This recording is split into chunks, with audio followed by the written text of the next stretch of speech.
সবাইকে আমন্ত্রণ জানাচ্ছি এনটিভির নিয়মিত আয়োজন মার্কেট ওয়াচে। দর্শক, আপনাদের সাথে আছি আমি হাসিব হাসান।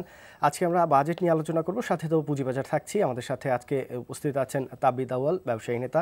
তাবিদ ভাই, স্বাগত জানাচ্ছি আপনাকে। আমাদের সাথে আরও আছেন মোহাম্মদ ফুরকান উদ্দিন, এফসিএ ব্যাংক ও পুঁজিবাজার বিশ্লেষক। ফুরকান ভাই, আপনাকে স্বাগত জানাচ্ছি।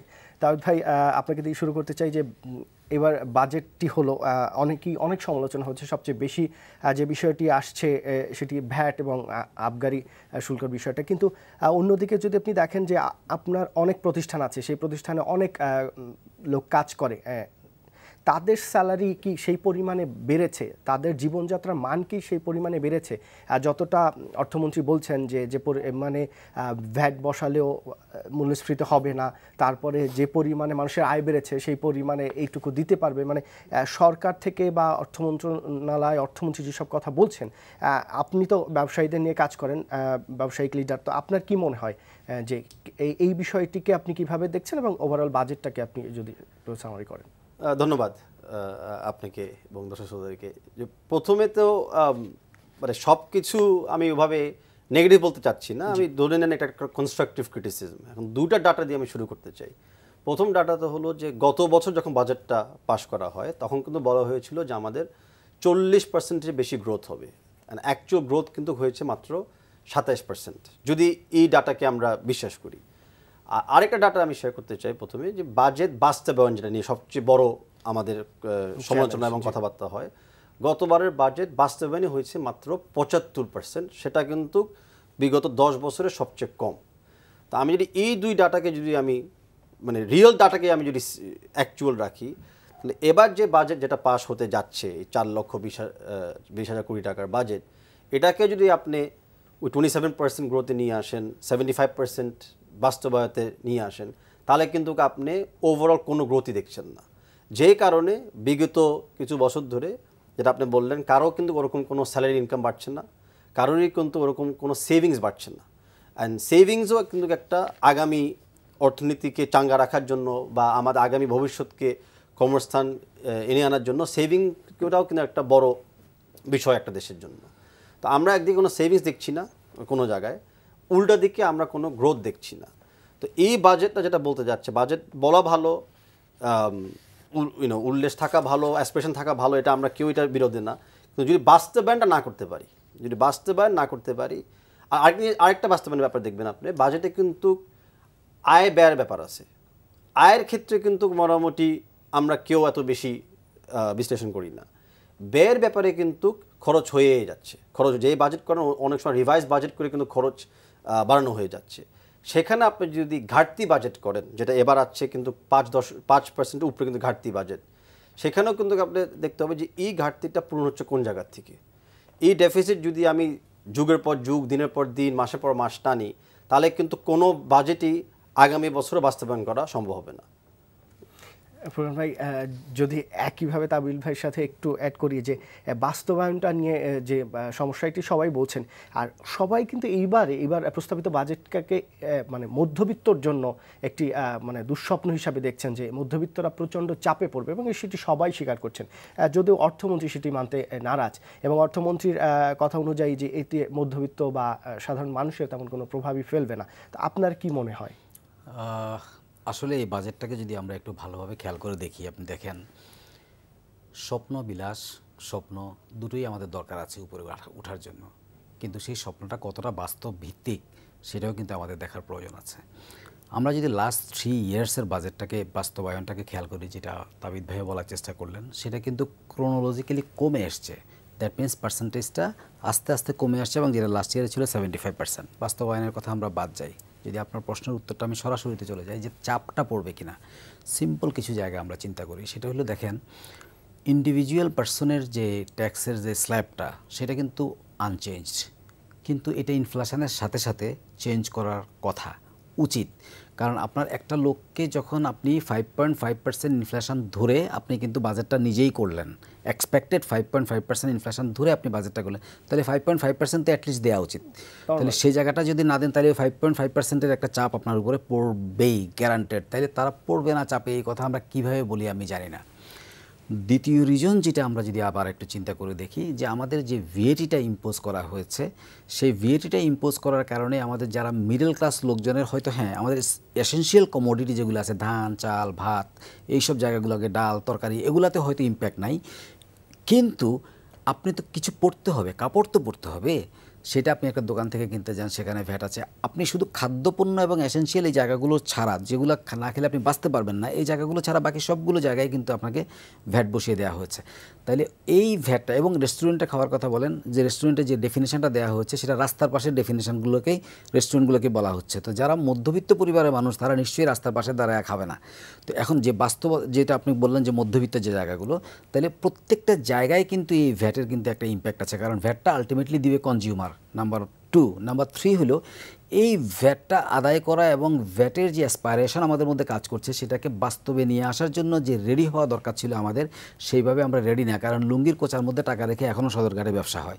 কি করবে তারা কতটুকু রেডি ওই ভ্যাটটা দেওয়ার জন্য? আমার ইনফ্রাস্ট্রাকচার রেডি কিনা, আমার লোকজনকে সেভাবে ট্রেন করা হচ্ছে কিনা, আমার এনবিআর রেডি কিনা এটাকে আদায় করার জন্য, নাকি আমি ভ্যাটের যেই সব লোকজন আছে তাদেরকে একটা বিশাল সুযোগ করে দিচ্ছি অন্য কোনো কিছু করার জন্য, সেটাও কিন্তু একটা ইস্যু। কারণ এরকম বিশৃঙ্খলার মধ্যে কিন্তু অনেক কিছু করার সুযোগ থেকে যায়, যেগুলো দৃষ্টির আড়ালে থেকে যায়, এখনও হচ্ছে, যেগুলো আমরা দৃষ্টিকটুভাবেই দেখতে পাচ্ছি কিন্তু কাজ করতে পারছি না।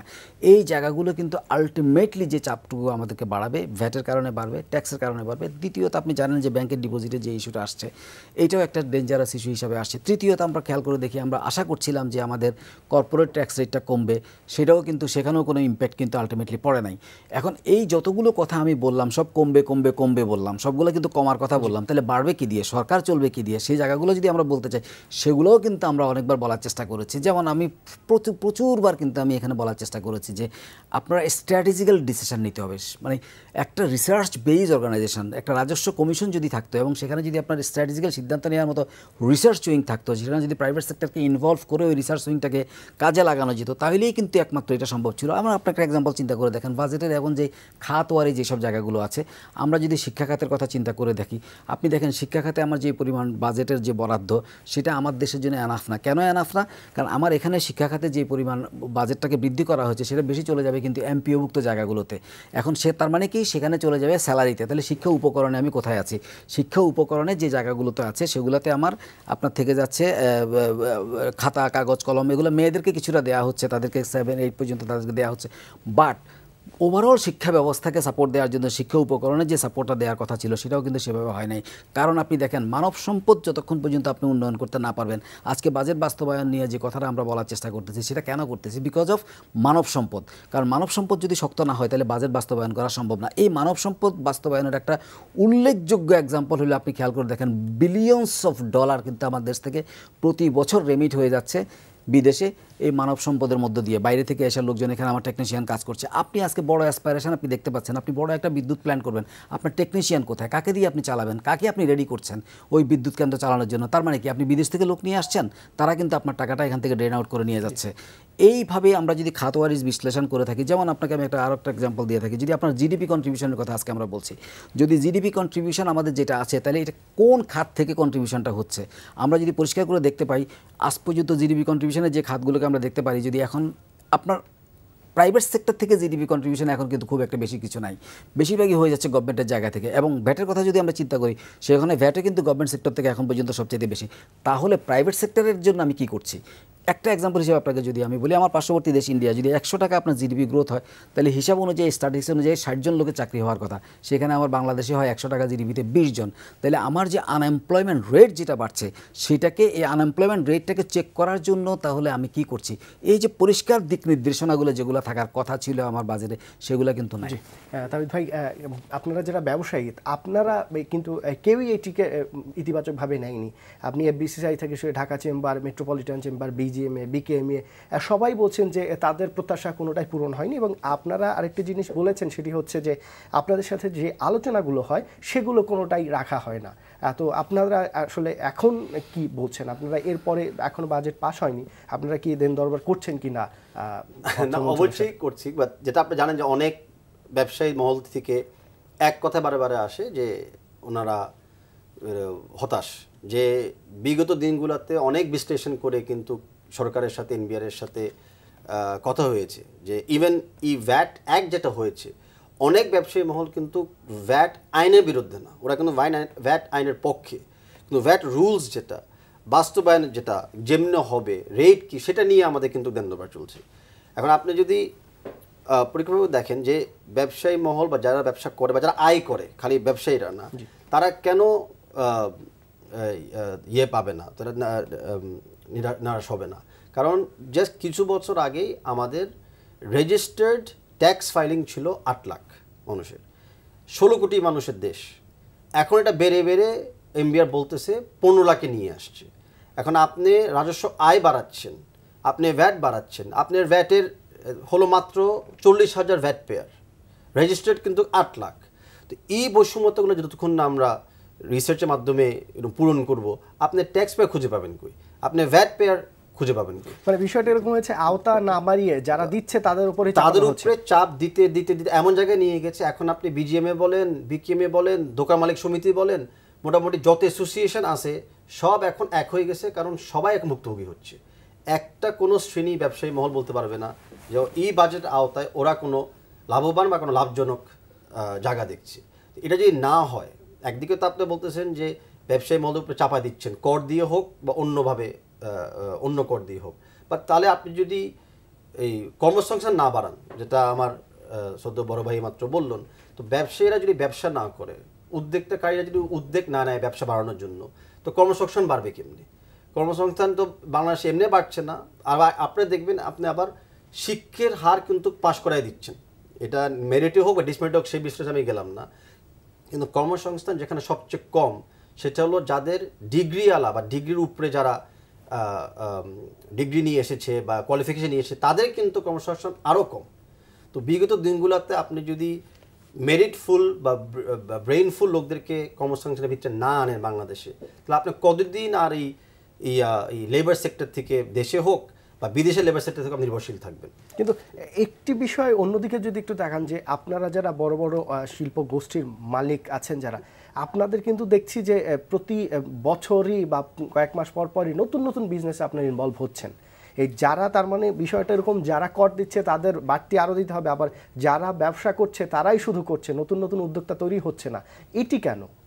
না, এটাতে আমি একটু ডিসএগ্রি করি। আমার মনে হয় না যে কোনো গত 3-4 বছরে কোনো ব্যবসায়িক গ্রুপ ডাইভার্সিফাই করতে পেরেছে। ওনারা তো চেষ্টা করেছে, বা ওরা হয়তো যাকে বলে ভার্টিক্যাল গ্রোথ, যে আগে ওরা র মেটেরিয়াল কিনতো, এখন তো ইনভেস্টমেন্ট করে নিজের র মেটেরিয়াল নিজেই তৈরি করতেছে, কিছু খরচ কমানোর জন্য বা এফিসিয়েন্সি বাড়ানোর জন্য। এটা কিন্তু মানে বাস্তবতা আপনাকে করে দিচ্ছে। আর আমরা চাই স্পেশালাইজেশন। একটা বড় ব্যবসায়িক গ্রুপ কিন্তু সবসময় চাবে স্পেশালাইজেশন। বাংলাদেশ কিন্তু এখন পৃথিবীর অন্যান্য দেশের মতো কিন্তু ব্যবসায়ী এনভায়রনমেন্ট ওরকম হয়ে গেছে যে একজন সব করব, সেই জায়গা থেকে আমরা কিন্তু সরে এসেছি। এখন আমরা চাচ্ছি স্পেশালাইজ করে একটা সাপ্লাই চেইনের মাধ্যমে কিন্তু ম্যানেজমেন্ট করে চলে আসবে। তারপরে যে আরএমজি সেক্টরই দেখেন, যারা আগে গার্মেন্টস করতো তারা কিন্তু নিজেরাই পিছিয়ে নেমতে নেমতে নেমতে নেমতে কম্পোজিট করে ফেলতেছে। ওরা সুতার থেকে কাপড় বানাবে, কাপড় থেকে ওটাকে কাটিং করবে, কাটিং থেকে স্টিচিং করবে, স্টিচিং করে এটাকে বেচবে। তো এই জায়গাগুলো থেকে কিন্তু যারা ব্যবসা করতো তারা হয়তো এক্সপ্যান্ড করতেছে ওদের ব্যবসার ভিতরে। কিন্তু আপনি যদি নতুন উদ্যোক্তার কথা বলেন বা একই ব্যবসায়ী অন্য কোনো উদ্যোগ নিবে, সেটা তো হচ্ছে না, কারণ আমাদের এক্সপোর্ট ডাইভার্সিফাই হচ্ছে না। তার নতুন কোনো পণ্য আমরা বাজারে আনতে পারতেছি না, আমাদের দেশি কোনো পণ্য বিক্রি হচ্ছে না বা ডাইভার্সিফাই হচ্ছে না। তো ওইখানেও আপনি দেখতেছেন যে এক্সিস্টিং ব্যবসায়ীরাও ব্যবসা বাড়াচ্ছে না, আর নতুন উদ্যোগকারীরা তো আসতেই পারতেছে না, ওনারা কি ব্যবস্থা দিবে? জি ফুরকান ভাই, আরেকটি বিষয় বাজেটে যেটি নিয়ে সবাই প্রশ্ন তুলেছেন সেটি হচ্ছে বিনিয়োগের ব্যাপারে সুনির্দিষ্ট কোনো তথ্য নাই, কোনো কিছু বলা নেই। এবং আপনি দেখেন যে সরকার বলছে যে মানুষের আয় বাড়ছে, ক্রয় ক্ষমতা বাড়ছে, দেশে উন্নত হচ্ছে, সব কিছু ঠিক আছে, কিন্তু যদি বিনিয়োগ না হয় তাহলে তো সেটি ধরে রাখা সম্ভব না। এবং এই বিনিয়োগের ব্যাপারে বাজেটে যেমন সুনির্দিষ্ট কোনো তথ্য নেই, এবং বিনিয়োগ করার যারা উদ্যোক্তা তাদের যে সুযোগ সুবিধা দেওয়ার সেটি কিছু নেই। আপনি সম্প্রতি জানেন যে চীন এবং জাপান তারা একটা পরিকল্পনা কমিশনকে একটি চিঠি দিয়েছে, সেখানে তারা বিনিয়োগ না করার, বিদেশিরা বিনিয়োগ না আসার কতগুলো কারণ বলেছে। আমলাতান্ত্রিক জটিলতা, জমির সমস্যা, বিদ্যুৎ, গ্যাস, এগুলো সমস্যা আছে। এইসব ব্যাপারে কোনো কিছু সমাধান নাই, শুধু বিদ্যুতের ব্যাপারে আছে কুইক রেন্টাল, এবং এগুলোর প্রজেক্ট বেসরকারি খাতে দেওয়া হয়, কাদের দেওয়া হয় সেটি নিয়ে প্রশ্ন আছে। ওকে, তার আগে আমি একটা জায়গা যদি অ্যাড্রেস করা যায়, আমি শিক্ষা খাতের জায়গাটাকে বলেছিলাম, আরও একটা ইম্পর্টেন্ট খাত আমাদের জন্য রয়ে গেছে, সেটা হলো স্বাস্থ্য খাত। স্বাস্থ্য খাতে আমাদের যে বরাদ্দ আছে, বাংলাদেশ পৃথিবীর সবচাইতে কম খরচ করে স্বাস্থ্য খাতে, সম্ভবত আমি if I am not wrong $20 per head. But আমার সোমালিয়াও আমার চাইতে বেশি খরচ করে সে মানে তার স্বাস্থ্য খাতে। তাহলে আপনি খেয়াল করে দেখেন, স্বাস্থ্য সকল সুখের মূল। আমরা কি এই নীতিতে আছি? নাই। তাহলে এই জায়গাটাও গভর্নমেন্টের বাজেটের যেই এই জায়গাটাকেও বোধহয় একটু দেখা দরকার। আরেকটা জায়গা যেটা আপনি ঘাটতি বাজেট সম্পর্কে যেটা বলেছেন, সেখানে আমার একটা মিথ আছে, দুই রকমের ওপিনিয়নই আমার আছে। প্রথম হলো আপনার ইকোনমিক্সের একটা তত্ত্ব আছে, সেটা হলো যে আপনার পাতিলা চুলায় বসা দেওয়ার পরে নিচে আগুন জ্বালায় দিতে হয়, এরকম একটা ব্যাপার আছে। তো এখন ওই ঘাটতি বাজেটটা কিছুটা কিন্তু পাতিলে আগুন জ্বালায় দেওয়ার মতো অবস্থা, অর্থাৎ আপনার স্পিড তৈরি করে দেওয়ার জন্য ঘাটতি বাজেটটা। কারণ গভর্নমেন্টের বাজেট যখন হয় তখন সেটা কিন্তু আপনার এক্সপেন্ডিচার বেস বাজেট হয়। গভর্নমেন্ট তার এক্সপেন্ডিচারের জায়গাগুলোকে ঠিক করে দেন, টাকা কোত্থেকে আসবে এটা চিন্তা করে। আমাদের দেশে যে ঘাটতি বাজেটটা হয়েছে, সেটাকে আমি একেবারে নেগেটিভলি না দিয়ে যদি আমি এরকমভাবে চিন্তা করি যে আমার ফাইন ঘাটতি বাজেট হওয়া লাগেই, এটা হবেই, আমার একটা উন্নয়নশীল দেশ এটা হবেই, কারণ নাইলে আপনার ওই পাতিলের আগুন ঠিক মতো জ্বলবে না। কিন্তু কোয়েশ্চেন ইজ, এই টাকাটা আসার যে সোর্সটাকে আমরা ঠিক করেছি, সেই সোর্সটাকে রিপেয়ার করার জায়গা আছে। যেমন আমি আপনাকে একটা এক্সাম্পল বলে দিই, আমার রেমিটেন্স কমে গেছে প্রচুর পরিমাণে, আমরা কমে গেছে এটা দেখতে পাচ্ছি, যদিও গত মে মাসে দেখেছি যে একটু বেড়েছে। এই কমার পিছনে আমি একটা বার্নিং এক্সাম্পল আপনাকে দিচ্ছি, একটা এক্সাম্পল, একদম practical example. I was in last month, I was in South Korea for a conference. Once I am getting back, আমার কাছে প্লেনেই আমার পাশে আমার এক ভাই বসা ছিল যিনি সাউথ কোরিয়া কাজ করেন। তাকে আমি জিজ্ঞেস করলাম, তুমি কত বেতন পাও? সে বললো, বাংলাদেশি টাকায় আমি প্রায় 2.5 লাখ 3 লাখ টাকা বেতন পাই। কত পাঠান? বলে, দেশের সরকারের জ্বালায় পাঠাইতে পারি না। আমি বললাম, কী সমস্যা? বলে, টাকা পাঠাইলেই আমার আব্বারে টাকা দেন। আমি বললাম, আপনার আব্বারে টাকা দেন না কেন? বলে যে আমি সব কিছু ঠিকঠাক মতো পাঠাইছি, কোরিয়া থেকে তো আপনি মোবাইলেও টাকা পাঠিয়ে দিতে পারেন। এখানে ব্যাংক ঝামেলা করে যে $2000 উপরে আসলে তার 14 গোষ্ঠী নিয়ে কোশ্চেন শুরু করে, সমস্ত কাগজ পাঠানোর উপরে দেয় না। একটা জিনিস বুঝতে হবে, একটা লোক ওখানে থাকছে, সে তার ব্যাংকের অফিসিয়াল সংস্থা, তারপরেও ব্যাংক তাকে এই টাকাগুলো দিচ্ছে না। একজন বলছে যে আমি 3 মাস হয়ে গেছে ব্যাংক আমাকে টাকা দিচ্ছে না। তাহলে ব্যাংক যে ইচ্ছা করে দিচ্ছে না তা না, it is the government legislation, it is the government policy যেটা তাকে প্রোহিবিট করছে not to give the money to the beneficiary. তাহলে কি হচ্ছে, এই যে অব্লিগেশনগুলো তৈরি হওয়ার কারণে আপনার ইনফর্মাল চ্যানেলগুলো বেড়ে যাচ্ছে, যে আমাদের মাননীয় অর্থমন্ত্রী অলরেডি স্বীকার করেছেন যে আমাদের রেমিটেন্স কমে গেছে। এটা যেমন সত্যি না পুরোপুরি, কারণ রেমিটেন্স কমে নাই, আসছে ইনফর্মাল চ্যানেলে। তো ইনফর্মাল চ্যানেল দিয়ে তো দেশের ডেভেলপমেন্ট হবে না, এক নম্বর। দ্বিতীয় হলো, আপনি খেয়াল করে দেখেন, যদি দেশের ডেভেলপমেন্ট হইতে হয় তাহলে এগুলি ফর্মাল চ্যানেলে কিন্তু ফরেন রেমিটেন্সগুলো আসতে হবে এবং এই ফর্মাল চ্যানেলে ইউজ করতে হবে। ইনফর্মাল চ্যানেলে ফরেন রেমিটেন্স আসার পিছনে কিন্তু আপনার ঝুঁকিও থেকে যায়। যে টেরোরিজমটাকে ঠেকানোর জন্য আজকে আমরা এই প্রবলেমগুলো তৈরি করলাম, সেই টেরোরিজম মানিটা কিন্তু ইনফর্মাল চ্যানেলে আসার সম্ভাবনাই খুব বেশি, কারণ কোনো টেরর নিশ্চয়ই এত বোকা না যে ফর্মাল চ্যানেলে সব টাকা পাঠিয়ে দিবে। এটাও আসলে দূরদর্শিতার একটা ইস্যু আছে। তাহলে আমাদের ওই জায়গাগুলোকে ঠিক করতে হবে। দ্বিতীয় হলো, আপনি যে একটু আগে বলার চেষ্টা করেছেন যে মানুষকে ব্যবসা করার সুযোগ দেওয়ার কথাটা, মানুষকে ব্যবসা করার সুযোগ দেওয়ার জন্য যে সুযোগটা দেওয়ার কথা ছিল সেটা পর্যাপ্ত পরিমাণে আছে আমার মনে হচ্ছে না। কারণ আমি আবার বলতেছি, আমাদের এই যে ট্যাক্স লটা যেটা আছে, আমি বহুবার এখানে বলার চেষ্টা করেছি, এই লটাই ঠিক না। It has to be revised and prudently revised and on the basis of the research it should be revised. Tabid ভাই, আমরা যদি অন্য একটি দিকে আসি, ব্যাংকিং সেক্টর এবং ক্যাপিটাল মার্কেটে আসি, যেখানে আপনাদের ইনভলভমেন্ট আছে, ব্যাংকের যে অবস্থা সেটি এখন পরিষ্কার না, এখনও সেই করাপশন রয়ে গেছে, বড় বড় স্ক্যাম হচ্ছে। কিন্তু আমরা দেখছি যে সরকার থেকে সরকারি ব্যাংকগুলোর ব্যাপারে এবারও 2000 কোটি টাকা বরাদ্দ রাখা হয়েছে। তো এই সরকারি ব্যাংকগুলোকে বাঁচিয়ে রাখার যে চেষ্টা, আবার বেসরকারি ব্যাংকের যে সমস্যাগুলো সেগুলো কিন্তু রয়েই গেছে। তো এই অবস্থায় এখনও মানুষ ওই বেসরকারি ব্যাংক থেকে টাকা নিচ্ছে, ক্যাপিটাল মার্কেট থেকে টাকা নিচ্ছেন না, মানে আপনারা উদ্যোক্তারা, এটি কেন? ধন্যবাদ। এখানে অনেকগুলি আছে। প্রথমে তো হলো যে সরকারি ব্যাংক যেটা যা আছে, আপনি দেখবেন সব মহলই কিন্তু এখন একটা জোরালো দাবি করতেছে সরকারি ব্যাংকগুলোকে বন্ধ করে দিতে, কারণ সরকারি ব্যাংকটা হয়ে গেছে এখন একটা নতুন লুটপাটের জায়গা। কাজে এখানে একদিকে আপনি লোনের নাম দিয়ে হাজার কোটি টাকা, জনগণের হাজার কোটি টাকা নিয়ে চলে যাচ্ছেন, আরেকদিকে এই ব্যাংকগুলোকে আবার সরকারি রিক্যাপিটালাইজ করতেছে, আবার জনগণের করের আয়ের টাকা দিয়ে। তো এখানে কিন্তু ডাবল এক্সপেন্স কিন্তু হয়ে যাচ্ছে সাধারণ রাষ্ট্রর আয় থেকে। আর বেসরকারি ব্যাংকগুলোর ব্যাপারে যেটা বলি, এটাতে আমরা খুবই অপরিষ্কার, কারণ বেসরকারি ব্যাংক আপনি জানেন যে সরকার ইদানিং যে আইনটা করছে, যে আমরা এতদিন কষ্ট করলাম ব্যাংক রিফর্ম করার জন্য, আবার আমরা 4 জন ডাইরেক্টর এক পরিবার থেকে আসবে, আবার রিচুয়াল পর রিচুয়াল চলে যাবে। সো প্রাইভেট ব্যাংকগুলোতে কী হচ্ছে এটা কিন্তু আমরা এখনও কেউ ভিতরে না ঢুকলে বুঝতে পারছি না। তবে আমরা জানি যে খুব ভয়ঙ্কর অবস্থা, কারণ এটা সরকারি ব্যাংকেরই মতো, খালি হয়তো সরকারি ব্যাংকগুলোর তথ্য বেশি তাড়াতাড়ি পাওয়া যাচ্ছে, বেসরকারি ব্যাংকের তথ্যগুলো পাওয়া যাচ্ছে না। আর ক্যাপিটাল মার্কেট আপনি যদি দেখেন, ক্যাপিটাল মার্কেটে আরও নাজুক অবস্থা, কারণ এখানে বিগত দিনগুলোতে কয়টা কোম্পানি পারমিশন পেয়েছে মার্কেটে আসার জন্য? আপনি যতদিন না নতুন নতুন কোম্পানিকে আনতে পারবেন মার্কেটে, নতুন নতুন শেয়ার থাকবে, তখন ওই পুরান ক্রেতাগুলো কিন্তু নতুন শেয়ারের দিকে ঝুঁকে বেশি। পুরোনো কোম্পানিগুলো তো ক্যাপিটালাইজড হয়ে গেছে, যে শেয়ার কিনে ফেলছে।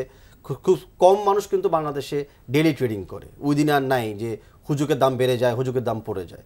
এখন অনেকে চায় একটু স্টেবল থাকতে, কিছু সেফ ইনভেস্টমেন্ট করতে। তো ওগুলার বাইরে আমাদের কিন্তু ছিল খালি ব্যাংকগুলাই মোটামুটি। এখন ব্যাংকের যে অবস্থা, ওই শেয়ারগুলো ধরে রাখাটাও কিন্তু মানুষের জন্য এখন খুব কষ্টকর হয়ে যাচ্ছে। তো যখন মার্কেটে বিক্রির একটা চিন্তা চলে আসে, তখন তো আর মার্কেটের শেয়ার কেনার কোনো চিন্তা আসতে পারে না। ওই সময় আমরা ক্যাপিটাল মার্কেট থেকে কোত্থেকে টাকা আমরা আয় কিন্তু আপনাদের তো অনেকগুলো কোম্পানি, আপনাদের গ্রুপের অনেকগুলো কোম্পানি লিস্টেড, তো আপনাদের বাকি কোম্পানিগুলো কেন নিয়ে আসছেন না? মানে সমস্যাটা কোথায়? না, বাকি কোম্পানির ব্যাপারে প্রথম যেটা বললাম যে আপনারা প্রথম আপনি মার্কেটে যাবেন কেন? যখন আপনি মনে করবেন যে আপনার যত পরিমাণ অর্থ দরকার সেই পরিমাণ অর্থ আপনি মার্কেট থেকে তুলতে পারবেন। এই মুহূর্তে ওইটা তোলা যাচ্ছে না, ভ্যালুয়েশনের ব্যাপার আছে, পারমিশনের ব্যাপার আছে। আর দ্বিতীয় হলো যে মার্কেটে আসতে তো দিচ্ছে না। এসিসির যে জটিলতা, এখন আপনি একটা পারমিশন পেতে, রেজিস্ট্রেশন করতে, ভ্যালুয়েশন করে মার্কেটে আসতেও কিন্তু প্রায় এখন 2 বছর লেগে যাচ্ছে। তো এই সময়তে তো আপনার যে ভিশন ছিল বা আপনার যে প্ল্যান ছিল সব তো বদলা যাচ্ছে, বিকজ দেশ তো আর ওভাবে থেমে নাই, আর ব্যবসা ওভাবে থেমে নাই। তো এই এগুলো কিন্তু পলিসি আকার জায়গা। আমরা মার্কেটটাকে ধ্বংস করে দিয়েছিলাম উঠায় বিগত 10 বছর আগে।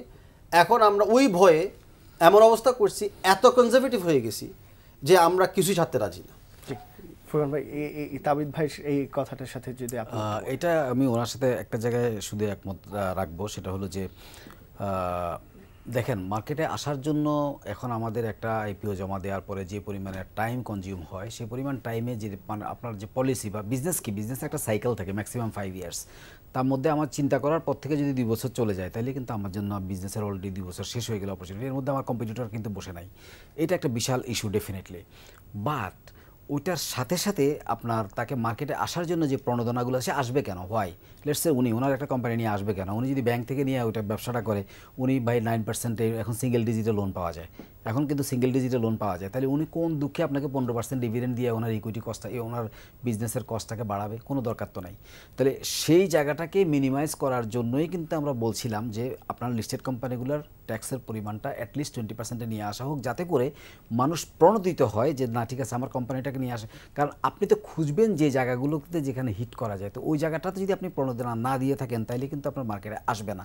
তাহলে এই জটিলতার সাথে সাথে প্লাস আপনার equity raise always equity base যেসব কোম্পানিগুলো হয়ে থাকে সেখানে আবার সুবিধাও আছে। যেমন ওনারা যদি এখন বর্তমান জায়গায়ও যদি কোম্পানিতে চলে আসেন, তাহলে কিন্তু ওনাদের ওই যে প্রতি কোয়ার্টারের পরে যে সুদটা দেওয়ার যে চিন্তা বা ইনস্টলমেন্টটা দেওয়ার যে চিন্তা, সেটা কিন্তু ওনাদের কিছুটা কমে যায়, কারণ ডিভিডেন্ড তো আপনার যখন প্রফিট হবে তখন দিবেন। তো এরকম বেশ কিছু সুবিধা আছে, কিন্তু ওনাকে প্রণোদিত করার জন্য যে জায়গাটুকু দরকার সেটা ইনসেন্টিভ ছাড়া কিন্তু সম্ভব না, সেই ইনসেন্টিভ কিন্তু নাই। তো এই জন্য ওনারা কিন্তু আসতে পারছে না, বা অনেকগুলো কোম্পানিও কিন্তু আসার জন্য সাহস করছে না। এটাগুলো আপনার এটা। আর দ্বিতীয় হলো ব্যাংকের ব্যাপার, আপনি যেটা বললেন, দেখেন ব্যাংকে আজকে যে হিসাবটা আমাদের কাছে আছে যে আপনার এত কোটি টাকা আপনার কি বলে এটাকে হয়ে গেছে, খেলাপি হয়ে গেছে, বা ব্যাংকের থেকে এত টাকা লোপাট হয়ে গেছে সরকারি as per as government bank is concern. সেখানে আমার একটা জায়গায় আমি খুব সিরিয়াসলি হিট করতে চাই, সেখানে আমাদের যারা ইন্ডিপেন্ডেন্ট ডিরেক্টর আছেন তাদেরকে কতটুকু জবাবদিহিতার আওতায় আনা হচ্ছে। কারণ হলে এই ইন্ডিপেন্ডেন্ট ডিরেক্টর হিসেবে যারা অ্যাপয়েন্টমেন্ট পাচ্ছেন তারাও কিন্তু পলিটিক্যালি অ্যাপয়েন্টেড হচ্ছেন। যদি তাদেরকে প্রপারলি আমি জবাবদিহিতার আওতায় আনতে পারতাম, তাহলে আজকে যে লোপাটের চিন্তাগুলো করা হচ্ছে সেগুলো কিন্তু হতো না, কারণ ওইটা চালাই কিন্তু ইন্ডিপেন্ডেন্ট ডাইরেক্টররা। তাহলে ওই জায়গাটাকে সত্যিকার অর্থে জবাবদিহিতার আওতায় যদি আনা যায়, তাইলে কিন্তু আপনার এই লোপাটের পরিমাণটা কমে যাবে, এবং তাদেরকে যদি আপনি রেসপন্সিবল করতে পারেন ব্যাংকের এই খেলাপি হওয়ার জন্য, তখন কিন্তু আপনি দেখা যাবে যে এই লোনটার এতটা খেলাপির যে জায়গাগুলো, কারণ অ্যাপ্রুভাল তো হয় বোর্ডে, সো বোর্ডে ওই জায়গাগুলো থেকে কিন্তু এটা কমে যাবে, কারণ chairman is also political and independent director is also political. তো ওই জায়গাটায় বসে যদি আমি সারাক্ষণ পলিটিক্যাল জায়গাটা চিন্তা করতে পারি, এই জন্য আমি যেটা বলার চেষ্টা করতে চাচ্ছি যে ব্যাংকগুলোকে করে একীভূত করে ফেলেন, কারণ সরকারের আয় ব্যয় রাখার জন্য, সরকারের টাকা রাখার জন্য, সরকারের চালান জমা দেওয়ার জন্য একটা ব্যাংক দরকার। সো ওই রকম একটা জায়গায় একটা ব্যাংক করে ফেললে আমি মনে করি বুদ্ধিমানের কাজ হবে বলে আমি বিশ্বাস করি। যদিও বর্তমানে আমাদের ব্যাংকগুলোর যে বৃদ্ধ ভাতা, মহিলার যে বৃদ্ধ ভাতা, তারপরে আপনার সঞ্চয় পদ্ধতি, এই জায়গাগুলোকে যদিও আমরা করতেছি এই ব্যাংকগুলো, তথাপি আমি মনে করি ওগুলোকে যদি সেন্ট্রালাইজ করে দেওয়া একটা private sector, as far as private sector concern, private সেক্টরে যে অ্যানোমালিসগুলো হচ্ছে সেটার ক্লাসিফিকেশনটা সবচেয়ে বেশি পরিমাণে বাড়ছে because of the rescheduling calculation. এই রিশিডিউলিং ক্যালকুলেশন কিন্তু খেলাপি ঋণের পরিমাণকে বাড়াচ্ছে। সেখানে যদি ইন্টারেস্ট পোর্শনটাকে ব্লক করে দেওয়া যায় তাহলে কিন্তু আজকে খেলাপি ঋণের পরিমাণটা এই পরিমাণ বাড়ে না। তাহলে ভাই সবাই বলছেন যে বাজেট বাস্তবায়ন যোগ্য না, আপনার মনে হয় কি সবচেয়ে ঝুঁকি কোন জায়গাটায়, যদি একদম শেষ পর্যায়ে আমরা সংক্ষেপে বলেন? সবচেয়ে যোগ্য হলো যেটা বললাম বাস্তবায়নটা না করতে পারলে যে ঘাটতি বেড়ে যাবে, আর আমাদের যেই যাবজ্জীবন চালানোর যে সুযোগ সুবিধাটা আমরা আশা করেছিলাম সেটা সরকার চেলেও দিতে পারবে না। তো ওইখানে পুরো দেশটাই কিন্তু অচলের দিকে চলে যাবে। তাবিদ ভাই আপনাকে অনেক ধন্যবাদ, ফুরকান ভাই আপনাকে অনেক ধন্যবাদ। দর্শক এখানেই শেষ করছি। আগামীকালকে এই অনুষ্ঠানটির উল্লেখযোগ্য অংশ আপনারা দেখতে পারবেন দৈনিক শেয়ার বিজে। সবাই ভালো থাকুন, আল্লাহ হাফেজ।